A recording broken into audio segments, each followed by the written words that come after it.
Hello students, আজকে আমরা পড়ব তাপগতীয় সংস্থা বা তন্ত্র। থার্মোডাইনামিক্স চ্যাপ্টারে এটা হচ্ছে দ্বিতীয় লেকচার। আশা করব তোমরা আগের লেকচারটা দেখেছো এবং তোমরা পেন পেপার নিয়ে নোট ডাউন করেছো। তো আজকে শুরু করব থার্মোডাইনামিক্সের সংস্থা বা তন্ত্র বিষয়টা কি সেই বিষয়ে আগে আলোচনা করব। দেখো, থার্মোডাইনামিক্স নিয়ে যখন আমরা কাজ করি তখন প্রথমেই যে বস্তু বা যে বস্তুর উপর কাজ করি সেই বস্তুকে অ্যাকচুয়ালি আমরা কী বলি? সংস্থা বা সিস্টেম বা তন্ত্র। যেমন ধরো, একটা গ্যাসের সিলিন্ডার হতে পারে, কোনো একটা পদার্থও হতে পারে, সাপোজ একটা মেটাল, সেটাও একটা তন্ত্র। আগের দিনই বলেছিলাম যে যে কোনো এই বিশ্বব্রহ্মাণ্ডে যে কোনো জিনিসকেই তুমি একটা সিস্টেম বা তন্ত্র হিসাবে ভাবতে পারো, কারণ যে কোনো সিস্টেমের মধ্যেই তাপের আদান প্রদান হতে পারে। তো সেটাকে আমরা অ্যাজ এ সিস্টেম হিসেবে কল্পনা করতে পারি। এখন এই সিস্টেম বা তন্ত্র তিন রকমের হয়। কী কী? প্রথমে আসি বিচ্ছিন্ন সংস্থা। বিচ্ছিন্ন সংস্থা কী জিনিস? বিচ্ছিন্ন সংস্থা হলো এমন একটি সংস্থা বা তন্ত্র যা আদার্স আউটসাইডে যে পরিবেশ আছে সেই পরিবেশ থেকে পুরোপুরি তাকে ডিটাচ করে রাখা হয়েছে। কিভাবে? যেন সেই সিস্টেম বা তন্ত্রের মধ্যে তাপ এবং ভর কোনোটিরই আদান প্রদান না হয়। অর্থাৎ এই সিস্টেমের মধ্যে যা আছে, যে ধরো আমি এটা গ্যাসিয়াস সিস্টেমই নিয়েছি, সেই সিস্টেম এমন একটা বাউন্ডারি দ্বারা পরিবেষ্টিত আছে যে বাউন্ডারির মধ্যে দিয়ে তাপের আদান প্রদান সম্ভব নয়, এবং বাউন্ডারিটাকে এমনভাবে তৈরি করা হয়েছে যে বাউন্ডারির মধ্যে দিয়ে কোনো প্রকার ভর আদান প্রদানও যেন না হতে পারে। বোঝা গেল বিষয়টা? তো সেই ধরনের সিস্টেমকে আমরা কি বলবো? বিচ্ছিন্ন সংস্থা বা আইসোলেটেড সিস্টেম। ঠিক আছে, এখন নেক্সট চলে আসি বদ্ধ সংস্থা। বদ্ধ সংস্থা মানে এই সংস্থাও এমন একটা প্রাচীর দ্বারা পরিবেষ্টিত আছে যে প্রাচীরের ধর্ম হচ্ছে তাপের আদান প্রদান করতে দেবে, তাপের আদান প্রদান সম্ভব হবে, কিন্তু ভরের আদান প্রদান সম্ভব হবে না।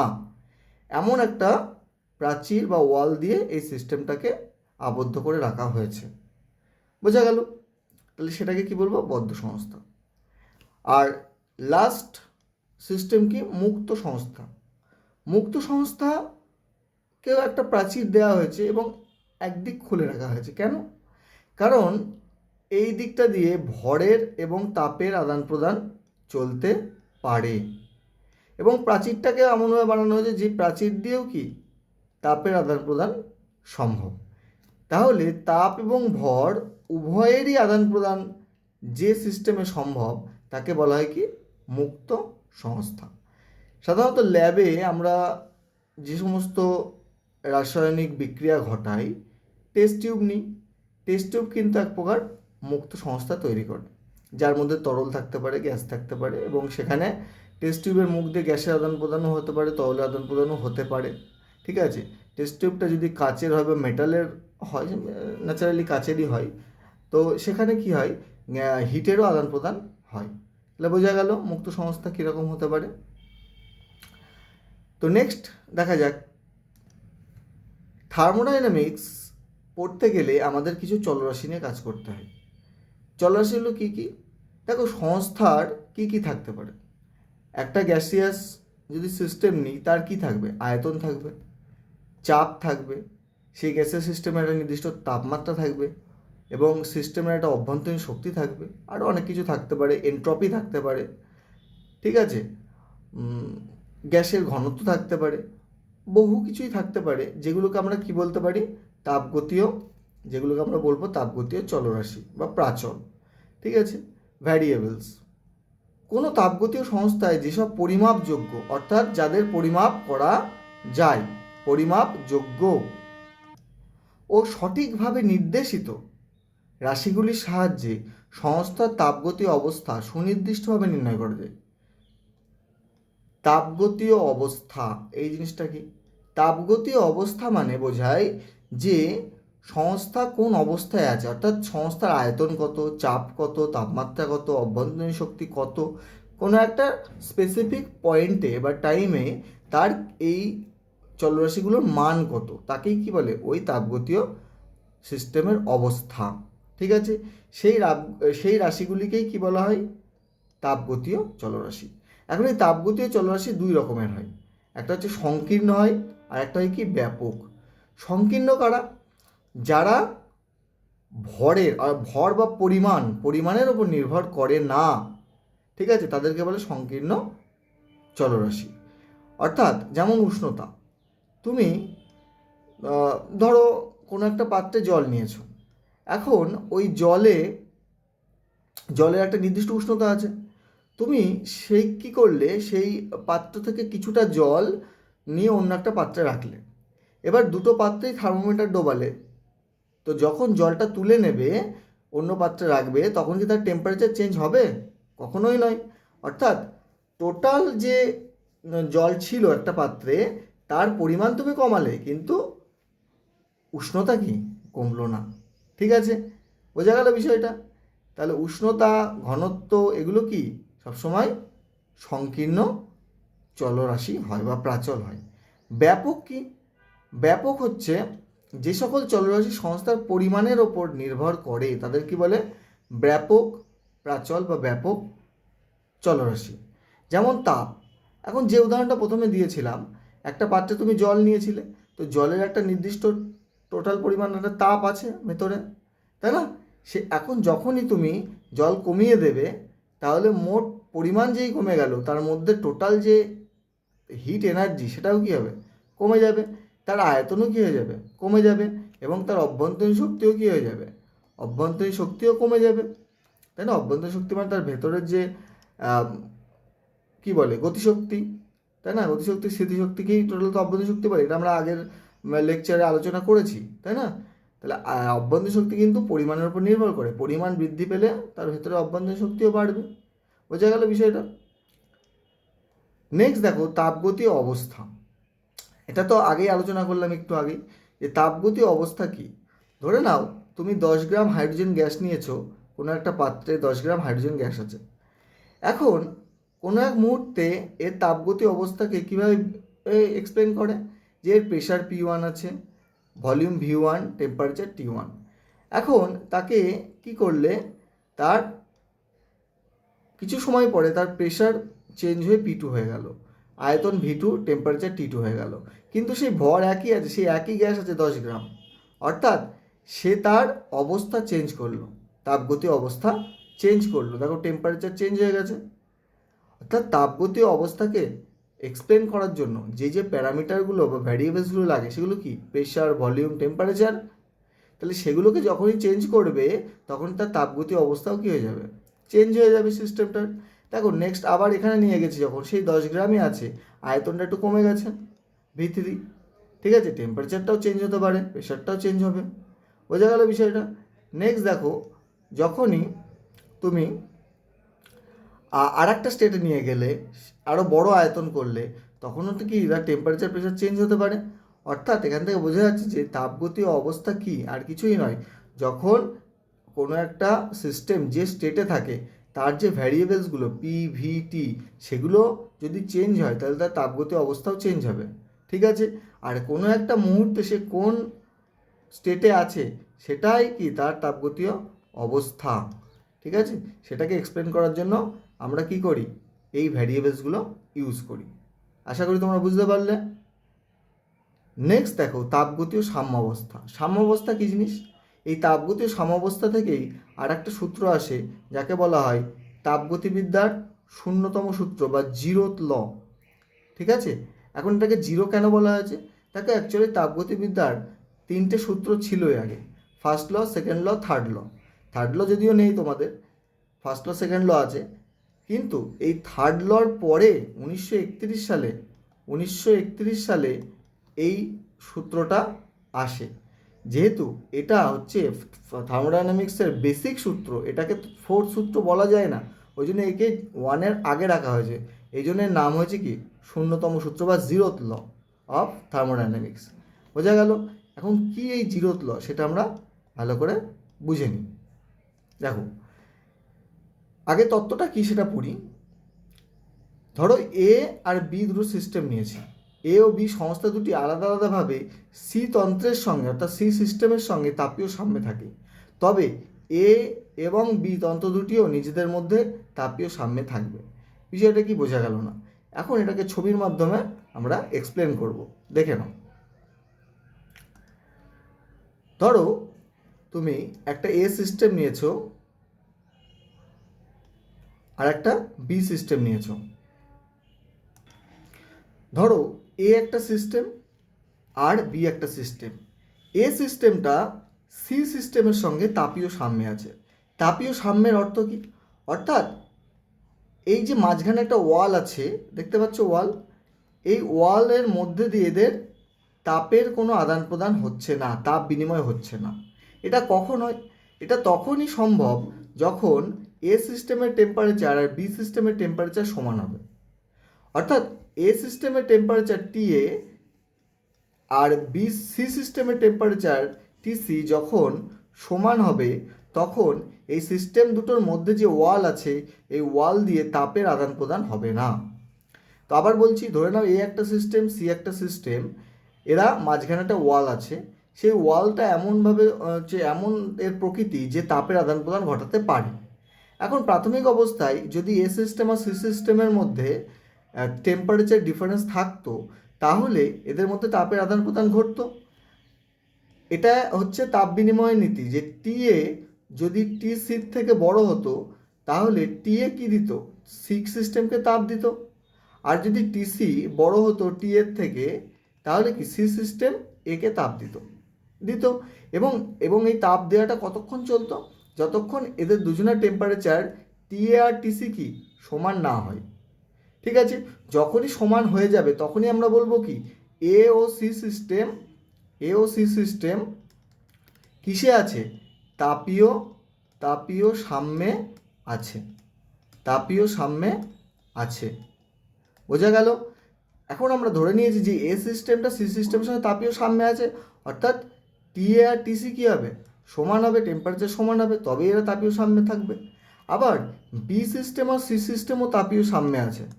বি আর সিও কি তাপীয় সাম্যে আছে, অর্থাৎ এদের মধ্যে যে হিটের এক্সচেঞ্জ সেটা হচ্ছে না। অর্থাৎ টিবি আর টিসি, ঠিক আছে, টিবি সমান কি টিসি হচ্ছে। এখন যদি টিবি বড় হতো বা টিসি ছোট হতো, তাহলে কি বি সিস্টেম সি সিস্টেমকে তাপ দিত, এবং কতক্ষণ দিত? যতক্ষণ না সমান হয়। বা টি সিস্টেমের যদি তাপ সি সিস্টেমে যদি টেম্পারেচার বেশি হতো আর বি সিস্টেমের টেম্পারেচার কম হতো, তাহলে সি সিস্টেম বি সিস্টেমকে কী দিত? তাপ দিত। এবং কতক্ষণ দিত? যতক্ষণ না সমান হয়। এখন আমরা ধরেই নিয়েছি যে বি আর সি তাপীয় সাম্যে আছে, অর্থাৎ এদের টেম্পারেচার কী আছে? সমান আছে। যদি এমন হয় যে এ আর সি দুজনে তাপীয় সাম্যে আছে, আবার বি আর সিও তাপীয় সাম্যে আছে, তাহলে এখান থেকে আমরা 100% শিওর বলতে পারি যে এ সিস্টেম আর বি সিস্টেমও কী থাকবে? পরস্পরের সঙ্গে তাপীয় সাম্যে থাকবে।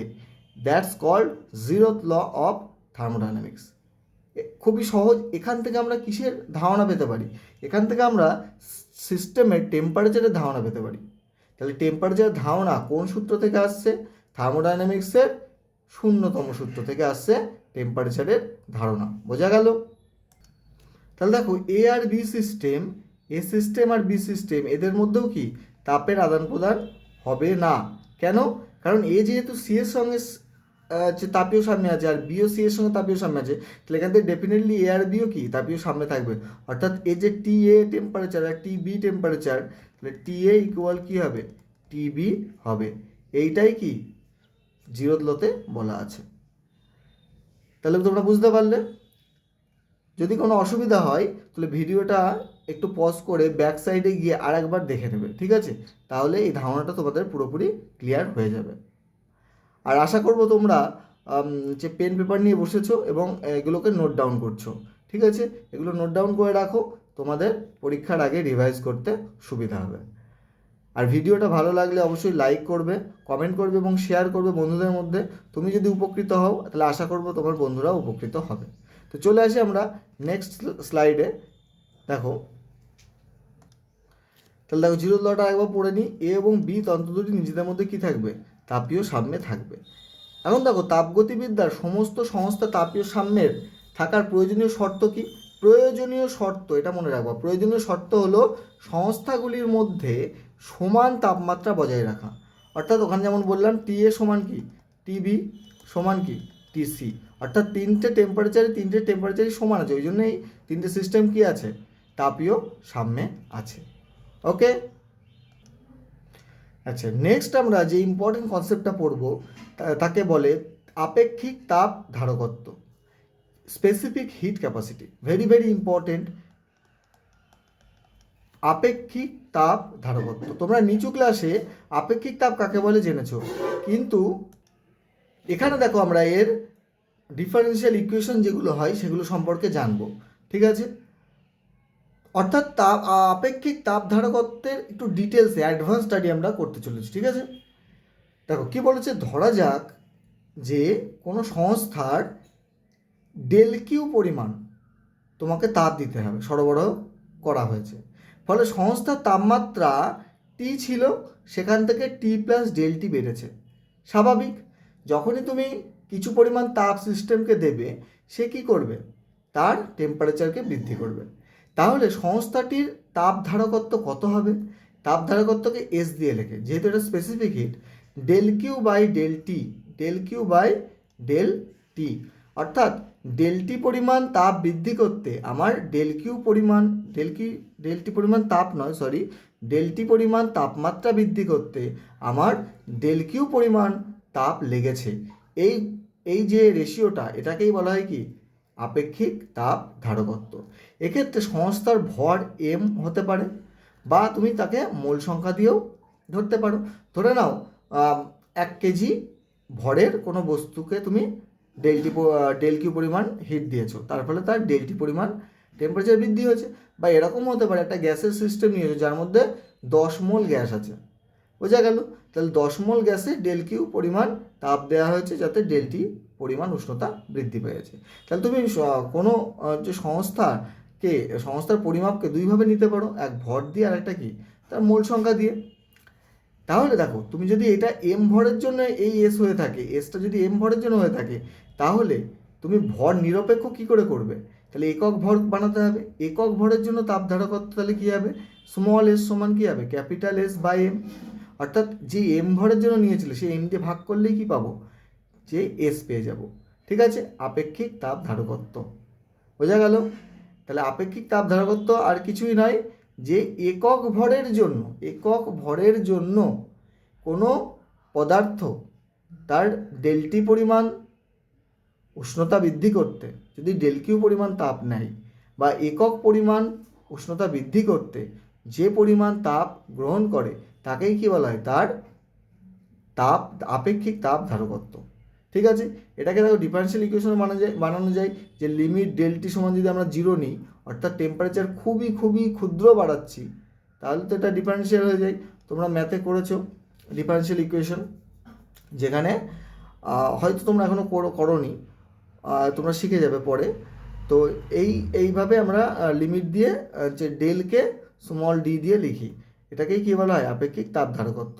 ঠিক আছে, এটা নিয়ে তোমাদের বেশি চিন্তিত হওয়ার কারণ নেই, তোমরা এই ইকুয়েশনটা মনে রাখবে তাহলেই হবে। ঠিক আছে, যে স্মল এস সমান কি 1/m del Q by del T. এখন দেখো, এটা তো আমরা ভর দিয়ে নিলাম, এটাকে আমরা মোল সংখ্যা দিয়েও নিতে পারি। ঠিক আছে, মোল সংখ্যা দিয়ে নিলে কি হবে? আচ্ছা, তার আগে এর এককটা দেখে নাও, যে এস সংস্থার উপাদানের প্রকৃতি এবং তাপমাত্রার উপর নির্ভর করে। হ্যাঁ, এটা মনে রাখতে হবে। বিষয়টা কি দেখো, এই ইকুয়েশনটা ভালো করে দেখো, এস সমান 1/m ডিকিউ ডিটি বা ডেল কিউ ডেল টি। এখন এরম কি নির্দিষ্ট আছে যে কোনো একটা পদার্থ প্রতি 1 ডিগ্রি টেম্পারেচার বৃদ্ধির জন্য একই পরিমাণ তাপ নেবে? এটা তো বলা যায় না, এবং প্র্যাকটিক্যালি দেখাও গেছে এরম হয় না। ধরো তুমি লোহার টেম্পারেচার 30 থেকে 31 করছো, 30 থেকে 31 করতে লোহা যত ক্যালোরি তাপ নেবে, 31 থেকে 32 করতে ততটা নেয় না, ঠিক আছে, চেঞ্জ হয়ে যায়। বা 33 থেকে 34 বা 60 থেকে 61, প্রতি 1 ডিগ্রি বাড়াচ্ছ কিন্তু একই পরিমাণ তাপ নেবে না। এটা আমরা একটা গ্রাফের মাধ্যমে দেখব জলের ক্ষেত্রে, ঠিক আছে। তাহলে দেখো এসের যে মান সেটা কি উপাদানের প্রকৃতি, আবার উপাদানের উপর ডিপেন্ড করে। লোহা, তামা, aluminium, hydrogen, carbon dioxide, oxygen, তুমি বিভিন্ন গ্যাস নাও, তাহলে বিভিন্ন গ্যাসের ক্ষেত্রেও কী হবে, তাই হবে। আবার তাই তাপমাত্রা যদি ওইভাবেই 10 থেকে 11 করো বা 15 থেকে 16 করো, বিভিন্ন জায়গায় বিভিন্ন ভ্যালু হয়, ঠিক আছে। ওই জন্য দুটো জিনিসের উপর নির্ভর করে, কি কি, উপাদানের প্রকৃতি আর তাপমাত্রার উপর। আচ্ছা, এর এসআই একক কী হবে? এর এসআই একক হবে joule, kg inverse, kelvin inverse. খুব সহজ, দেখো কিউয়ের একক কি, কিউয়ের একক জুল হয় এসআইতে। আচ্ছা, ভরের একক কী হয়, কেজি হয়, তাহলে কেজি ওপরে গেলে ইনভার্স, আর ডেলটি হচ্ছে টেম্পারেচার, কেলভিন ইনভার্স। সিজিএস তাহলে কী হবে, ক্যালোরি, গ্রাম ইনভার্স, ডিগ্রি সেন্টিগ্রেড ইনভার্স। এখন যদি পদার্থের উপাদানকে মোল দ্বারা পরিমাণকে মোল দ্বারা উল্লেখিত করা হয়, তবে প্রতি মোলে তাপ ধারকত্ব কত হবে, সি সমান capital S by N, N mole যদি হয়, একে বলা হয় মোলার আপেক্ষিক তাপ ধারকত্ব। কেন মোলার, যেহেতু আমি এখানে মোল সংখ্যা দিয়ে, এই এনটা মোল সংখ্যা দিয়ে বিচার করছি। বিষয়টা একই, ভরের জায়গায় আসছে মোল সংখ্যা, ঠিক আছে। নেক্সট দেখো, তাহলে এই যে মোলার আপেক্ষিক তাপ, এর একক কী হবে এসআইতে, জুল তো হবেই, সাথে মোল ইনভার্স হয়ে যাবে, কেজি ইনভার্সের জায়গায় কী হয়ে যাবে, মোল ইনভার্স, আর কেলভিন ইনভার্স তো হবেই। হ্যাঁ, এ দেখো জলের আপেক্ষিক তাপ ধারকত্ব কী হতে পারে, এটার একটা গ্রাফ এঁকেছি। দেখো তাপ ধারকত্বের ভ্যালু কিন্তু কনস্ট্যান্ট নয়, কনস্ট্যান্ট হলে এটা কি তোমার স্ট্রেট লাইন হতো। যদি কনস্ট্যান্টই হতো, আমরা জানি 1 হয়, জলের তাপ ধারকত্ব 1 হয়, কিন্তু এটা সঠিক নয়। 1 যদি হতো আমরা 1 নিতাম, এবং 1 দিয়েই কি টেম্পারেচার চেঞ্জ করতে থাকো না কেন, তোমার গ্রাফটা স্ট্রেট লাইন হতো, অর্থাৎ সময় যে উষ্ণতা অক্ষে সমান্তরাল হতো, কিন্তু সেটা হয় না। দেখো কি হয়, এই গ্রাফটা এইভাবে যায়, এই গ্রাফটা একটু এদিক দিয়ে যাবে, এই গিয়ে এই হবে, ঠিক আছে, ওটা একটু উঁচু হয়ে গেছে। তো এইটা হচ্ছে এক্স্যাক্ট। এখন দেখো 1 কোন জায়গায় হচ্ছে, এই জায়গাটায়, তাই না। অন্য একটা কালি দিয়ে দেখানো যাক, ধরো 1 হবে তোমার ঠিক এই পয়েন্টটায়, এই পয়েন্টটায় 1 হচ্ছে ভ্যালু। তাহলে 1 কি দেখো কোন জায়গায় কত টেম্পারেচারে 1 হচ্ছে, এখানে 20-র আগে, মোটামুটি এটা 14 থেকে 15-র মধ্যে হয়, বোঝা গেল। তাহলে জিরো থেকে তুমি যখন 1 করছো 1 ডিগ্রি সেন্টিগ্রেড, তখন কিন্তু কোন জায়গায় আছে দেখো 1.008-এ আছে। অর্থাৎ যত টেম্পারেচার বাড়াবে এর আপেক্ষিক তাপ প্রথমে কমতে থাকে, ঠিক আছে, কমে একটা জায়গায় তোমার মিনিমাম আসে, তারপরে আবার বাড়তে বাড়তে বাড়তে আপেক্ষিক তাপ, এই আমরা 100 ডিগ্রিতে, জল তো 100 ডিগ্রি পর্যন্ত থাকে, তারপরে তো বাষ্প হয়ে যায়, 0 থেকে 100-র মধ্যে জল থাকে, তো এই গ্রাফটা 0 থেকে 100-র মধ্যেই কিন্তু হবে। তাহলে এখান থেকে বোঝা গেল যে আপেক্ষিক তাপ এটা কিন্তু উষ্ণতার উপর ডিপেন্ড করে, ঠিক আছে। আচ্ছা, তাহলে দেখো এখানে কিছু পয়েন্ট আউট করা হয়েছে যে 1 গ্রাম জলের তাপমাত্রা, দেখো নেক্সট পয়েন্টটা, 1 গ্রাম জলের তাপমাত্রা 14.5 ডিগ্রি সেন্টিগ্রেড থেকে যদি 15.5 ডিগ্রি সেন্টিগ্রেড পর্যন্ত বৃদ্ধি করতে যে প্রয়োজনীয় তাপ, তাকে 1 ক্যালোরি ধরা হয়েছে, ঠিক আছে। তাহলে 1 ক্যালোরি তাপ অ্যাকচুয়ালি কী জিনিস, যে 1 গ্রাম জলকে 14.5 ডিগ্রি সেন্টিগ্রেড থেকে 15.5 ডিগ্রি সেন্টিগ্রেড পর্যন্ত বৃদ্ধি করতে যেটুকু তাপ লাগে, ঠিক আছে, তাকেই বলা হয় কি 1 ক্যালোরি তাপ। এটা 1 ক্যালোরির সংজ্ঞাও বলতে পারো। সিজিএসে জলের আপেক্ষিক তাপ কত হয়, 1 ক্যালোরি পার গ্রাম ইনভার্স ডিগ্রি সেন্টিগ্রেড ইনভার্স। এটা কি কোন টেম্পারেচার থেকে, 14.5 থেকে 15.5 ডিগ্রি সেন্টিগ্রেড। এসআইতে ভ্যালু কত হয়, এসআইতে ভ্যালু হয় 4186 joule, kg inverse, kelvin inverse. কিন্তু এটা কোন টেম্পারেচার থেকে কোন, এটাকে কেলভিনে করো, তাহলে কেলভিন করতে গেলে 273 যোগ করলেই কিন্তু পেয়ে যাবে এত কেলভিন থেকে এত কেলভিনের মধ্যে, ঠিক আছে। তাহলে এই গেল আপেক্ষিক তাপ সম্পর্কে একটা বেসিক ধারণা। এবার দেখো আমাদের থার্মোডাইনামিক্সে আমরা গ্যাস নিয়ে কাজ করি, গ্যাসের কিন্তু এক ধরনের আপেক্ষিক তাপ থাকে না, গ্যাসের থাকে 2 ধরনের আপেক্ষিক তাপ। কারণ আপেক্ষিক তাপের সংজ্ঞাই থাকে যে স্থির উষ্ণতা, স্থির চাপ ও স্থির চাপ ও আয়তন। ঠিক আছে, স্থির চাপ ও আয়তন। কিন্তু গ্যাসের ক্ষেত্রে মজার বিষয় কী হয়, যে গ্যাসের যখনই তুমি উষ্ণতাকে চেঞ্জ করো এর দুটোই চেঞ্জ হয়ে যায়, চাপও চেঞ্জ হয়, আয়তনও চেঞ্জ হয়। ওই জন্য গ্যাসের দুই ধরনের আপেক্ষিক তাপ এসেছে। কি কি?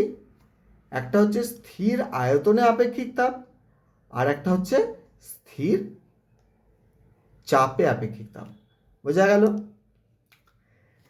দেখো, গ্যাসের উষ্ণতা বৃদ্ধি করলে যার চাপ ও আয়তন উভয়ই পরিবর্তন হয়, তাই দুই ধরনের আপেক্ষিক তাপ আসছে। কি কি? এক হচ্ছে স্থির আয়তনে আপেক্ষিক তাপ, আর 2 নম্বর স্থির চাপে। ওটা আমরা নেক্সট স্লাইডে পড়ব। স্থির আয়তনে আপেক্ষিক তাপে কি বলছে দেখো, বলছে যে আয়তন স্থির রেখে একক ভরের কোনো গ্যাসের উষ্ণতা একক বৃদ্ধি করতে, মানে 1 ডিগ্রি বৃদ্ধি করতে বা 1 কেলভিন বৃদ্ধি করতে, সিজিএসএসআই যেতেই নি, বা একক বৃদ্ধি করতে প্রয়োজনীয় তাপকে কি বলা হয়? স্থির আয়তনে গ্যাসের আপেক্ষিক তাপ। খুব সহজ সংজ্ঞা। আয়তনকে স্থির রাখতে হবে যেহেতু স্থির আয়তন, আর আপেক্ষিক তাপের সংজ্ঞায় ভর একক অলওয়েজ থাকে, আর উষ্ণতা বৃদ্ধিকেও কি এককই ধরা হয়। তাহলে এই 3টে জিনিস মনে রাখতে হবে। স্থির আয়তনে একক ভরের কোনো গ্যাসের উষ্ণতা একক বৃদ্ধি করতে যেটুকু তাপ লাগে তাকেই কি বলে? স্থির আয়তনে গ্যাসের আপেক্ষিক তাপ। এখন আমি যদি একক ভরের জায়গায় এম ভর নিই এবং ডেলটি একক উষ্ণতার জায়গায় ডেলটি বৃদ্ধি করি, তার জন্য যদি প্রয়োজনীয় তাপ ডেল কিউ ভি হয়, ডেল কিউ ভি। কেন কিউ ভি নিয়েছি? কারণ ভি এখানে হচ্ছে ডেল কিউ ভি, ভি হচ্ছে যেহেতু স্থির আয়তনে, তাহলে কি হবে? জাস্ট গুণ হয়ে যাবে। ঠিক আছে, সমানুপাতি যেহেতু, একের জায়গায় এম নিচ্ছি তাহলে এম গুণ, আর একক উষ্ণতার জায়গায় ডেলটি নিচ্ছি তাহলে এটা গুণ হয়ে যাবে এসভির সঙ্গে। ঠিক আছে, তাহলে এটা ইকুয়েশন, এটা মনে রাখবে, ম্যাথ প্রবলেম সলিউশনে লাগে। আচ্ছা, নেক্সট স্লাইডে যাওয়া যাক। দেখো, স্থির আয়তনে মোলার আপেক্ষিক তাপ। আপেক্ষিক তাপ দেখো আবার মোলার হতে পারে, কারণ তুমি ভর নিয়েও কাজ করতে পারো, মোল সংখ্যা নিয়েও সেম হবে। একক ভরের জায়গায় আমি কি বলবো? একক ভরের জায়গায় বলবো 1 মোল গ্যাসের উষ্ণতা একক বৃদ্ধি করতে যে পরিমাণ তাপ লাগে তাকে স্থির আয়তনে মোলার আপেক্ষিক তাপ বলে। একে ক্যাপিটাল সি দিয়ে লেখা হয়, ক্যাপিটাল সি ফর মোলার, আর এস ফর কি? স্মল এস ফর নর্মাল আপেক্ষিক তাপ। তাহলে এখানেও তাই, এন মোলের যদি তো এই জন্য তুমি বাড়াতে চাও, এন মোল গ্যাসের জন্য উষ্ণতা যদি ডেলটি বাড়াতে চাও, তাহলে যে পরিমাণ তাপ লাগবে, এই যে ডেল কিউ ভি, এটাই কি ইকুয়েশন। জাস্ট এখানে ভরের জায়গায় মোল সংখ্যা দিয়ে গুণ করে দাও। ঠিক আছে, যত মোল, 1 মোল ধরো হাইড্রোজেনের তুমি যে উষ্ণতা বৃদ্ধি করছো, তার জন্য যে তাপ লাগবে 10 মোলের জন্য কি 10 গুণ বেশি তাপ লাগবে। জাস্ট সরল সমানুপাতি গুণ করো।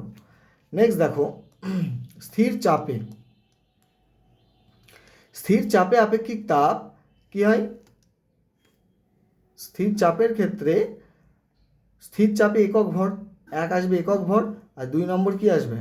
তোমার একক ভর আসবে আর একক মোল আসবে। তাহলে কি হয়ে যাবে? স্থির চাপে আপেক্ষিক তাপ আর মোলার আপেক্ষিক তাপ। বোঝা গেল? তাহলে এরও ইকুয়েশন সেম, তোমরা একবার করে রিডিং পড়ে নাও, তাহলেই বুঝতে পারবে বিষয়টা। এমন কঠিন কিছু না, একটা জানলেই সব বাকিগুলো বলে দেওয়া যায়। ঠিক আছে, এই যে এখন দেখো, এই যে আপেক্ষিক তাপ আমরা বের করছি গ্যাসের, 2 ধরনের পাচ্ছি, একটা সি পি আর একটা কি সি ভি, মোলার আপেক্ষিক তাপ। এদের মধ্যে সম্পর্ক আছে, এদের মধ্যে 2 ধরনের সম্পর্ক হয়, একটা অন্তর্ফলের সম্পর্ক অর্থাৎ বিয়োগের, আর একটা হচ্ছে ভাগের বা অনুপাতের সম্পর্ক। দেখো, গ্যাসের মোলার আপেক্ষিক তাপদ্বয়ের মধ্যে সম্পর্ক কি কি হতে পারে বললাম। একটা হচ্ছে অন্তর্ফল, অন্তর্ফল মানে বিয়োগের সম্পর্ক। ঠিক আছে, অন্তর্ফল বা বিয়োগের সম্পর্ক, সেখানে কি আসে? CP by CV, CP minus CV সমান কি হয়? আর হয়। আর তোমরা জানো আরকে কি বলে? সর্বজনীন গ্যাস ধ্রুবক, সর্বজনীন সর্বজনীন গ্যাস ধ্রুবক, তাই না? আরকে বলে সর্বজনীন গ্যাস ধ্রুবক। এর মান ভ্যালুগুলো তোমাদের আশা করি মনে আছে, ক্লাস 10-এ পড়েছিলে।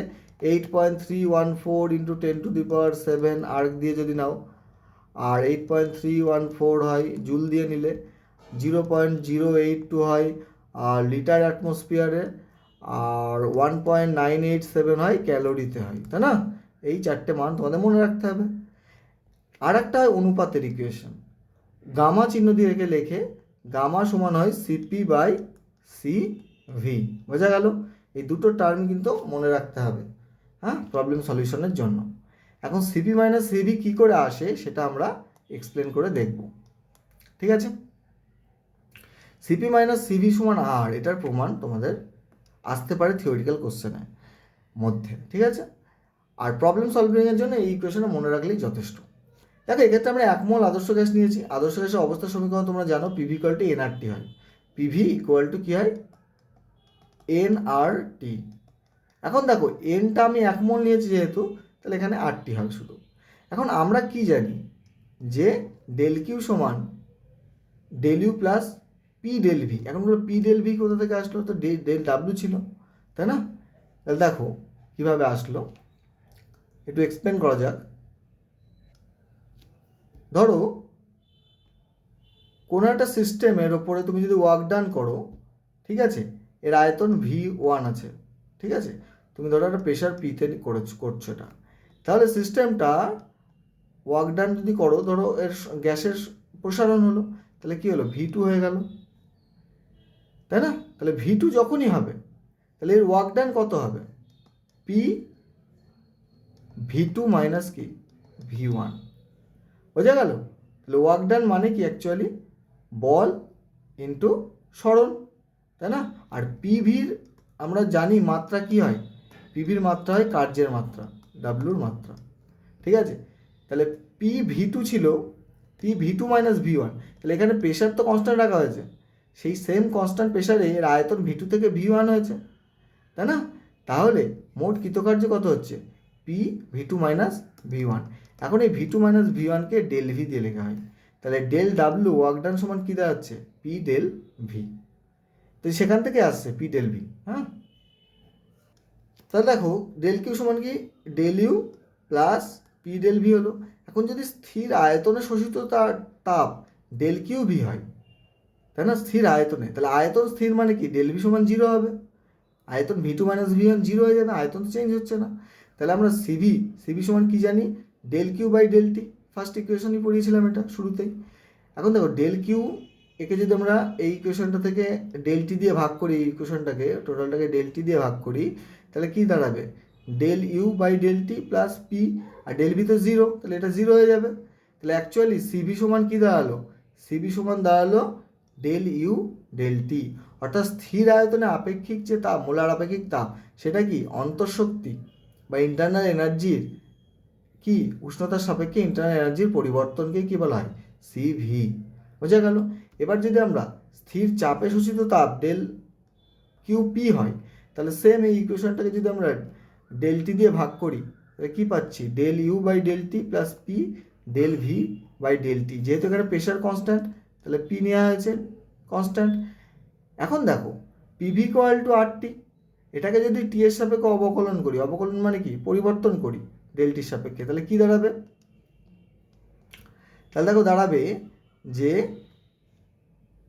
পিটা তো কনস্ট্যান্ট, পি কনস্ট্যান্ট যেহেতু, তাহলে del V by del T P, আর আর, তাহলে আর টি এর যদি অবকলন করা হয়, T del T by del T আসছে নিচে, তাহলে কেটে কত হয়ে যাচ্ছে? 1 হয়ে যাচ্ছে, তাহলে আর ইন্টু 1 হবে এই জায়গায়। বোঝা গেল? তাহলে পি তো চেঞ্জ হবে না, কারণ পি এখানে কনস্ট্যান্ট, তাহলে ভি চেঞ্জ হবে, del V by del T হচ্ছে, আর আর কী হয়ে যাচ্ছে? R del T by del T 1 হয়ে যাচ্ছে, এই জন্য শুধু আর পড়ে থাকছে। তাহলে দেখো এটা 3 নম্বর ইকুয়েশন, এটা 2 নম্বর ইকুয়েশন, আর এটা কি 1 নম্বর ইকুয়েশন। তাহলে 1 নম্বর ইকুয়েশনে del U by del T সমান সিভি পাচ্ছি, তাহলে আমরা এই জায়গায় বসাতে পারি কি? সিভি। আর এখানে আমরা P del V del T সমান কী পেলাম? এই যে 3 নম্বর ইকুয়েশনে আর পেলাম, তাই না? আর ইন্টু 1 আর। তাহলে এই 1 আর 3কে যদি 2 নঙ্গে বসিয়ে দিই, তাহলে কী পাবো? সিপি সমান সিভি প্লাস আর। আর সিভিকে যদি এইদিকে নিয়ে আসি, তাহলে মাইনাস হয়ে CP minus CV equal to কী দাঁড়াচ্ছে? আর। তো এটাকে তোমরা 2-3বার রিপিট করে দেখবে, ঠিক আছে? তাহলে প্রমাণটা আরও বেশি ক্লিয়ার হবে। শুধু দেখলে হবে না, আমি আশা করব তোমরা এটা খাতা কলমে 2বার প্র্যাকটিসও করবে। একবার দেখে নিলে নেক্সট টাইম দুবার না দেখে বিষয়টাকে প্র্যাকটিস করবে, ঠিক আছে? তাহলে দেখবে এটা একদম ব্রেনে গেঁথে যাবে, কোনোদিন আর ভুলবে না মানে কীভাবে এক্সপ্লেন করতে হয়, ঠিক আছে? থিওরিক্যাল কোশ্চেন আসতে পারে 2 নম্বরের, আর ম্যাথ তো করাবোই আমি, প্রবলেম সলিউশন করাবো, তখন দেখবে সিপি মানে সিভিক্যাল টু আর অনেক জায়গায় কাজে লাগছে। তাহলে আজকের জন্য এইটুকুই। নেক্সট ক্লাসে আমরা যে বিভিন্ন প্রক্রিয়া সম্পর্কে জানবো থার্মোডাইনামিক্সের, যেমন সমুষ্ণ প্রক্রিয়া, হ্যাঁ, আইসোথার্মাল প্রসেস, অ্যাডিয়াবেটিক প্রসেস বা রুদ্ধতাপ প্রক্রিয়া, সমচাপ প্রক্রিয়া, সমায়তনিক প্রক্রিয়া এবং তাদের থেকে কার্য কীভাবে পেতে পারি, হ্যাঁ। তো দেখা হচ্ছে নেক্সট ক্লাসে। তো